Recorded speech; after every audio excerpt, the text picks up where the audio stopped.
Welcome to my YouTube channel. দেখ, তোদের সামনে যে সেমিস্টার 1 আছে ক্লাস 11-এর ওয়েস্ট বেঙ্গল বোর্ডের, তোরা যেখানেই পড়িস না কেন কম বেশি তোরা নিউমেরিক্যাল বা থিওরি বেসড এমসিকিউ শিখেছিস। বাট যেহেতু এক্সাম খুব সামনে এগিয়ে এসছে, আমরা পুরো পার্টটাকে চ্যাপ্টার ওয়াইজ কিছু কিছু সেকশনে ভেঙেছি এবং এই একটা ভিডিওতে আমরা সেটাকে কমপ্লিট করার চেষ্টা করব। শুধু আমরা থিওরি করবো এরকম না, কিছু নিউমেরিক্যাল করব অ্যাজ ওয়েল অ্যাজ যেরকম নিউমেরিক্যাল আসতে পারে তার উপর ডিপেন্ড করে আমরা 20টা থেকে 25টা এমসিকিউ সলভ করব, যেগুলো কিনা ছায়া প্রকাশনীর বইতে বা নতুন এমসিকিউ সাকসেস বইতে আছে। তো আমাদের যেটা আজকে প্রথম চ্যাপ্টার, সেটা হলো আমাদের chapter 1, that is unit measurement.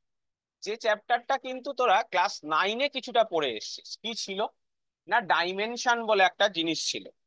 তো সেই ডাইমেনশনে আমাদের যে জিনিসটা প্রথমেই পড়তে হবে, যে আমরা যে কোনো ফিজিক্যাল কোয়ান্টিটিকে দুটো ভাগে ভাগ করতে পারি, বা যে কোনো ভৌত রাশিকে আমরা দুটো ভাগে ভাগ করি।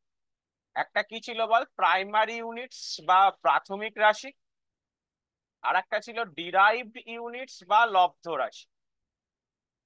তো এই যে প্রাইমারি ইউনিটস বা ডিরাইভড ইউনিটস, এইগুলো কাদের বলা হতো? দা প্রাইমারি ইউনিটস জেনারেলি ছিল তিনটে: মাস, লেন্থ দৈর্ঘ্য, আর টাইম টি। আর এগুলোকে ইউজ করে আমরা যে ইউনিটস গুলো বানাতাম সেগুলোকে আমাদের ডিরাইভড ইউনিট বলা হয়। ঠিক আছে? যেমন ধর, একটা এক্সাম্পল তোরা লিখতে মানে ভাবতে পারিস, ডিরাইভ ইউনিট হচ্ছে ভেলোসিটি। কেন ভেলোসিটি ইজ কি বল, লেন্থ বাই টাইম। যে কোনো কিছু যা এগুলো ইউজ করে আমরা করছি, সেইগুলো হচ্ছে আমাদের ডিরাইভ ইউনিটস এর মধ্যে। এইবার এখান থেকে যেটা ইম্পর্টেন্ট একটা কোশ্চেন বা থিওরি বেসড কোশ্চেন আসে, যে এসআই পদ্ধতিতে, এসআই সিস্টেমে আমার কতগুলো প্রাইমারি ইউনিটস আছে। তো এসআই সিস্টেমে মাস, লেন্থ, টাইম এগুলোকে ছাড়াও আরো কতগুলো কোয়ান্টিটিকে আমরা প্রাইমারি ইউনিটস হিসাবে কনসিডার করেছি। তাই প্রাইমারি ইউনিটস এর ক্লাস কাজ হচ্ছে কটা, মানে কটা এসআই ইউনিটে প্রাইমারি আছে? 7টা ইউনিট আছে। মাস, লেন্থ, টাইম ছাড়াও আরো 4টে ইউনিট হয়। যে 4টে ইউনিট হলো টেম্পারেচার, কারেন্ট, বা যাকে তোরা যার ইউনিট কি হয় বল, অ্যাম্পিয়ার পড়েছিস। টেম্পারেচারের ইউনিট ভাবতে পারিস কেলভিন। লুমিনাস ইন্টেন্সিটি মানে হচ্ছে এই যে বাড়িতে যে লাইট মাপা হয় সেই, বা দীপন প্রাবল্য, তার ইউনিট হয় ক্যান্ডেলা। আর কোয়ান্টিটি অফ ম্যাটার, যার ইউনিট আমরা জেনারেলি কেমিস্ট্রিতে তোরা পড়েছিস মোল দিয়ে ডিনোট করে থাকি। ঠিক আছে? এই হলো আমাদের গল্প। এরপর আমরা যে পার্টটা আসছি সেটা হলো আমাদের bigger units and lower units. Bigger units, lower units মানে জেনারেলি আমরা কোনো এসআই ইউনিটের সামনে কিছু প্রেফিক্স ইউজ করে বিগার বা লেসার ইউনিট বোঝাতে চাই। যেমন তোকে যদি বলা থাকে যে ডেকা, তার মানে সেটা 10 টাইমস বোঝাচ্ছে। যদি বলে হেক্টো, তাহলে সেটা 10 স্কোয়ার টাইমস বোঝাচ্ছে। যদি বলে কিলো, তাহলে যেটা বলা আছে তার 10 কিউব বোঝাচ্ছে। যদি বলে মেগা, তাহলে বোঝাচ্ছে 10⁻⁶। যদি বলে গিগা, তাহলে বোঝাচ্ছে 10⁻⁹। যদি বলে টেরা, সেটা বোঝাচ্ছে 10⁻12। যদি বলে পেটা, 10⁻15। মানে তোকে যদি একটা এক্সাম্পল বলি, তোকে যদি বলে 1 পেটামিটার মানে কত, তো 1 পেটামিটার মানে হচ্ছে 1 × 10⁻15 মিটার। সিমিলারলি এগুলো অবভিয়াসলি দেখে বুঝতে পারছিস এগুলো কি ইউনিট বল, কম্পারেবলি বিগার ইউনিটস, মানে বিগার প্রেফিক্স বলতে পারি। ইউনিট বলা ভুল, বিগার প্রেফিক্স। আর যদি তুই স্মলার প্রেফিক্স এর দিকে যাস, স্মলার প্রেফিক্স এর মধ্যে তোর পড়বে হচ্ছে ছোট ছোট যেগুলো হয়, ডেসি, সেন্টি, মিলি। তাহলে ডেসি মানে হচ্ছে 10⁻⁻1।